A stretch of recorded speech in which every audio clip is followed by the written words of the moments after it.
Bonjour, Ludovic Leclerc, votre analyste pour badgeinvestor.be. Voici la mise à jour en vidéo de mon avis concernant les matières premières et le forex.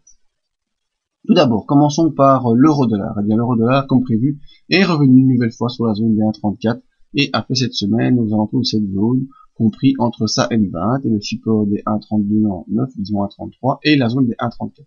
Donc on a oscillé sur cette zone avec jeudi cette bougie qui est un doji marteau, on va dire, hein, presque ça, qui vient s'appuyer sur la M20 et qui permet derrière de repartir. Alors, si on fait un petit zoom, eh bien, on voit la bande de Bollinger supérieure clairement qui va en s'ouvrant et la bande de Bollinger inférieure également qui pourrait partir en s'ouvrant, ce qui laisserait une place de volatilité importante pour rejoindre les 1,35-21 au niveau du forex, donc intéressant. Il y a plusieurs pips à prendre si on part dès lundi au-dessus de cette zone. À surveiller ici la zone des 1,34-19, on va la matérialiser par une ligne oblique. Voilà, la zone des 1,34,15, 1,34,19, qui est une zone de résistance qui pourrait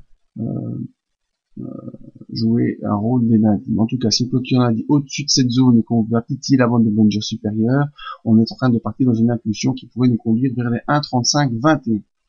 Conséquence pour l'or et l'argent, eh bien l'argent lui continue son bout de chemin.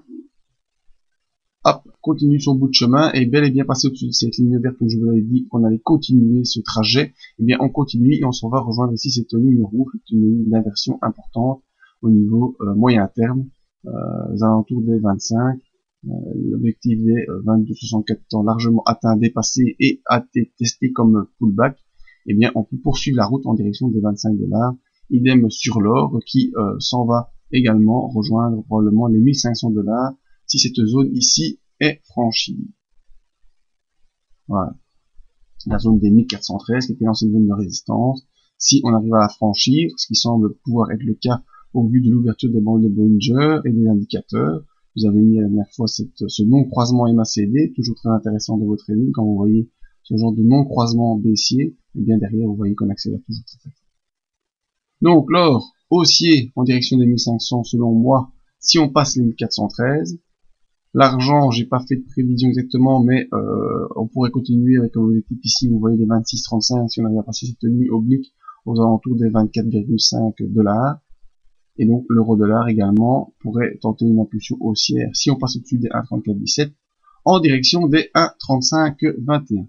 Rapidement les indicateurs, on voit le RSI qui est en train de frôler la zone d'accélération haussière. Le MACD par contre lui nous donne une divergence baissière mais est vraiment en hésitation ici, qu'un croisement aussi, croisement baissier et recroisement aussi probablement la semaine prochaine, une hésitation de l'impulsion comme vous le voyez sur le cours également. C'est pour ça que je vous dis qu'il faudra attendre la séance de lundi pour pouvoir viser les 1,35,21. Rapidement, ce qui est plus intéressant sur l'or, c'est les indicateurs. Le RSI qui est installé maintenant au-dessus de 60 et qui semble pouvoir poursuivre. Voilà. Vers les 80. Et le non-croisement MACD qui a été confirmé dans les séances suivantes. Donc, objectif sur l'or également aux alentours des 1500 si on passe la zone des 1413.